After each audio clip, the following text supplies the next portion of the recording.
Okay, I'm working on my 2006 Mazda Tribute here, and this is going to be similar with the Mariners and the Escapes. I'm going to be replacing this front brake hose, brake line, and it's pretty common for these to get bad.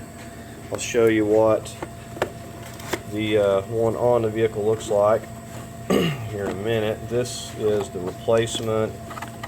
It's a Dorman.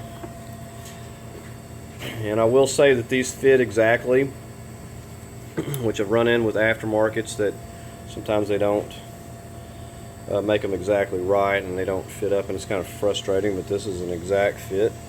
It's pretty simple.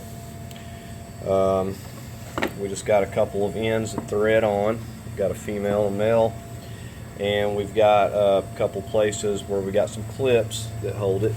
This is the part number I show you here.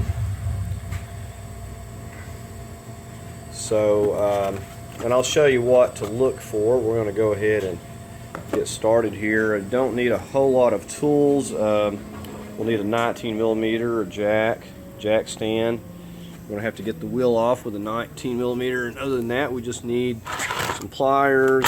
We need a 14 3/8 wrench, 13, and then a 3/8 socket of some sort there. And you'll also need like a drip pan to catch some brake fluid. So we're going to go ahead and get our jack and jack stand in position here. Now another thing we'll touch on in a minute, we will need to put some brake fluid as needed or top it off, because we're going to have to actually bleed a little bit out. Okay, so you can see where I got the jack, and I got a jack stand right there for safety. We're just going to leave that there using a 19mm with the impact. Of course, before you take the weight off, if you're not using an impact, break those lugs loose. Another tool that I had forgot about, you need to get you some of this like 1/8 vacuum line. You get this by ever how many feet you need at any part store, and you'll just drill you a hole that it will fit in very tight into some kind of container, whether it be a oil quart container or whatever that you have. Just drill you a hole and put that hose through there.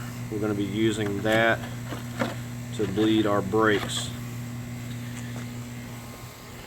So now we're just going to go ahead and get this wheel off. Okay, with the wheel off, we're just going to come in here first and remove this dust cover that's on our bleeder valve. We're going to take our bottle. We're just going to go ahead and, well, getting ahead of myself. You take your 3/8, because this is really tight.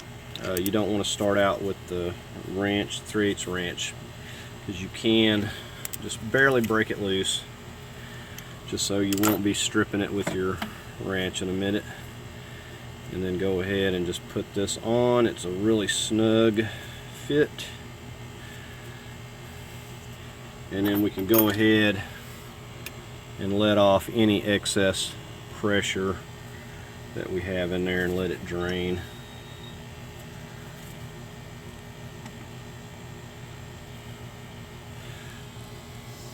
Alright. Okay, so we got a clip right here. You're going to take some pliers. I already got this loose, but you're going to just give it a good yank and pull that clip out of there. Now we've got another one up here, but before we take that loose, we are going to take our wrench. We've got a 13.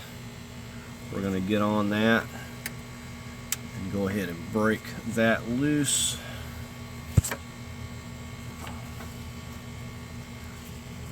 Okay, and like I said, we got our pan, so anything that drips will go down into our pan there. And this stuff is corrosive. You don't want to get it on too much stuff, it'll eat paint off. Okay, so now we're just going to take our pliers. We got a clip right there, We're just going to give this a pull, see if we can't pull it out. And there's our upper one. And I think they're both identical.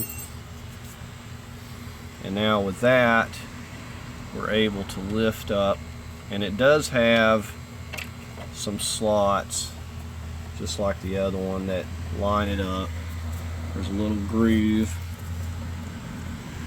and there's a little bump right there on each side that keep it from spinning when it's slid into place. So we got that end loose, we got this end, so now that's loose.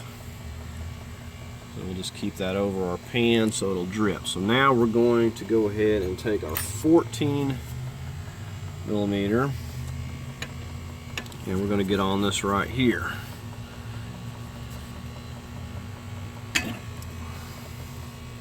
And once you get it broke loose, it comes out very, very easily. So we're going to go ahead and just finish turning this by hand. And you can see, I'm going to show you, this is the damage here. And this was like that. So you can see how bad these, if you have a Mazda Tribute, I've seen several of these where this line gets really bad right there. That's just a problem waiting to happen. You definitely want to address that. These brake lines are not that expensive. Got these from Amazon. It was like I want to say $14 for both sides. So very inexpensive fix, other than just having to take and get you a little bit of brake fluid. So I'm just turning this male end until we get it completely out. So there that is. And you can see it's also cracking down here as well as on the upper end. So we'll go ahead and we're going to get our new line over here, and we're going to kind of put it back on like we took it off there. We'll want to start down here, get that screwed in, and then we'll just get it up here on this side. Okay, so we got our nice new line. You can see how it looks identical. We're going to get it started back into this hole, and we're just going to thread it in by hand for starters, and then we'll get our 14 on there, and we'll finish snugging it down. We'll make sure that we have it plenty good and snug before we move on. Okay, we just snugged that with our 14, and we got that nice and tight there. Now we're going to take this part, and we're just going to come up here and get this. You can see they don't have no dirt on it. You can see the groove, the spot that sticks out. That is the part that keeps that from turning when it goes into the groove on this up here. There's little notches in that to keep it from turning that are in there, and you can kind of feel them. You can see them there. And so we're just going to feed that down into those, and you can see once it's there it won't spin. So then we just thread this, get this started by hand. Start it by hand. Do not try to start it with your wrench. So you make sure that you get it nice and started straight, because you should be able to start it very easily with your fingers and thread it all the way down. Okay, so we just got that snugged on there with our fingers. It's not tight. It's setting in those grooves. And now we're just taking this clip. We're going to feed it back in under there, underneath that, and give that a good solid push. Okay, so I had to use my pliers to push that back on there really good and solid. Now I'm going to take my 13 and we're just going to snug this up. Doesn't take a whole lot, just get it good and snug where it stops.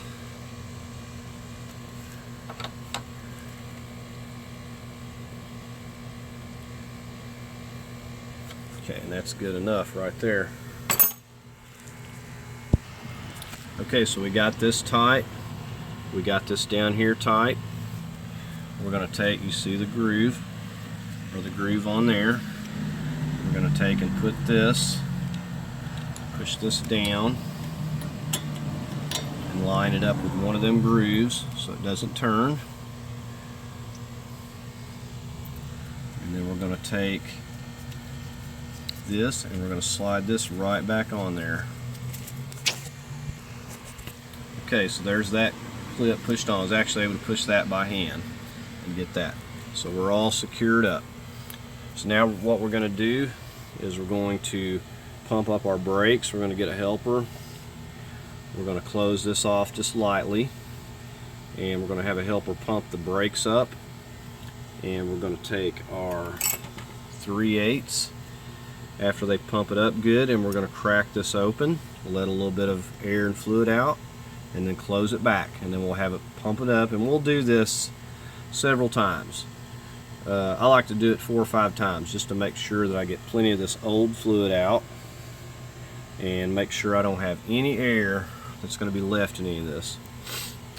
And like I said, you want to make sure that your fluid is topped off.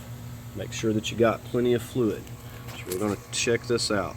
Okay, so we just went ahead and topped off our fluid, and we're going to go ahead and start pumping up the brakes, and we'll pump it up a few times, and then we'll crack this open to release some air and fluid, and then we'll do the same thing. We'll just repeat that process several times till we have no air left.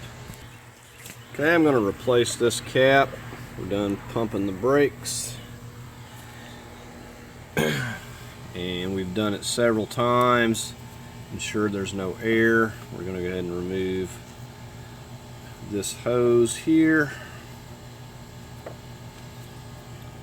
and we're going to take our little rubber dust cap, put that right back on there.